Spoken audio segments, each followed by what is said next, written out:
दोस्तों, आज की कहानी है दो ठग। दो ठग थे। वह आपस में बहुत अच्छे मित्र थे। हर एक काम इकट्ठा किया करते थे। पहला ठग बहुत आलसी था।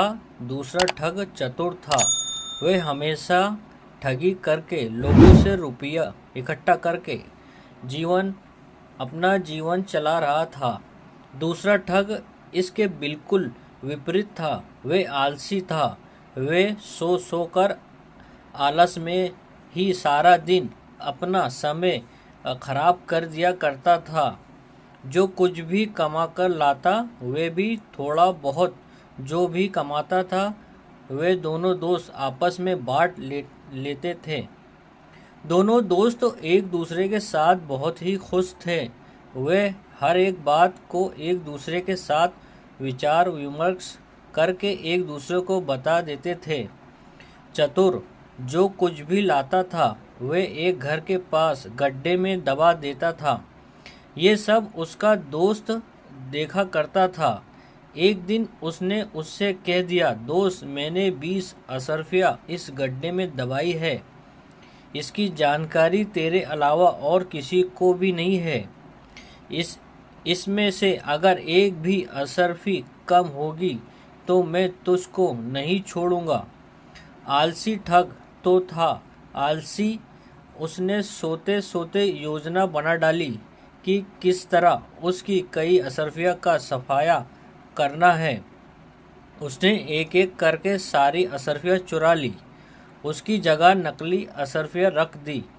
आलसी ठग ने कहा, मेरे दोस्त, जो भी अशर्फिया हम छुपाते हैं, हम इनको दिन में नहीं छुपाया करेंगे।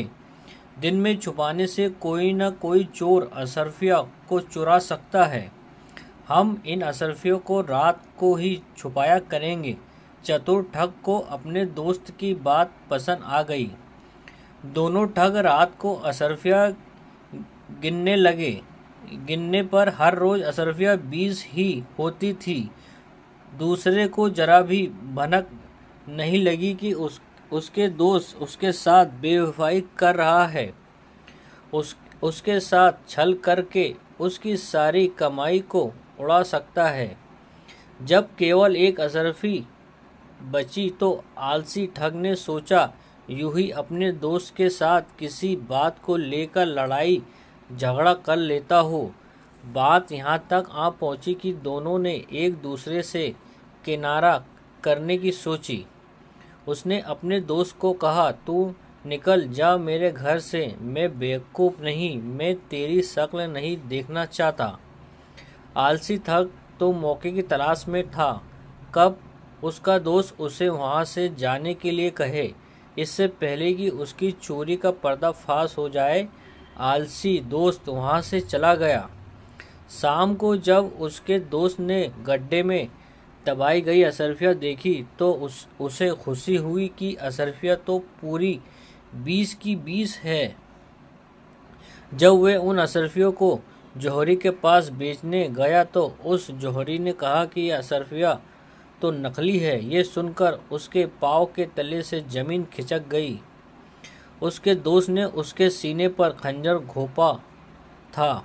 अब पछताने के सिवा कुछ नहीं हो सकता। वह अपने सिर पकड़कर रोने लगा। अब पछताए होता क्या जब चिड़िया चुग गई। दोस्तों, आपको मेरी कहानियाँ कैसी लगती है, आप सब्सक्राइब करें, कमेंट करके ज़रूर बताएं मुझे दोस्तों। Okay, always be happy.